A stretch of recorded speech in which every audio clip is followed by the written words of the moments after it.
Hi guys! For today's video, gagawa tayo ng coffee jelly. Napakamura lang nito. Wala pang 110 pesos ang nagastos ko rito at maraming serving. Naglagay ng 2 basong tubig, 1 kalahating kutsara ng clear gulaman powder, 1 sachet ng 3-in-1 coffee. Sa mahinang apoy, pag malapit ng kumulo, hanguin at ilagay sa lalagyan hanggang sa mag-set. 2 basong tubig ulit, 1 powder ng kahit anong gatas, and then 1 kutsarang asukal, 1 kalahating kutsarang clear gulaman powder. Ganun ulit, haluin.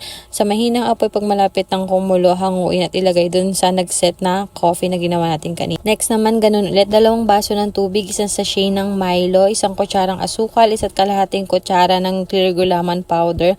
Haluin, tapos sa mahinang apoy, pag malapit ng kumulo, hanguin at i-transfer dun sa milk mixture na nagset na ginawa natin kanina. Palamigin lang ulit siya para mag-set. At once na nag-set na siya, pwede nyo na siyang hiwa-hiwain into cubes. Yan. Depende sa inyo kung gusto nyo ng malalaking hiwa or maliliit na hiwa. Pero mas prefer ko kasi yung mas maliliit na hiwa.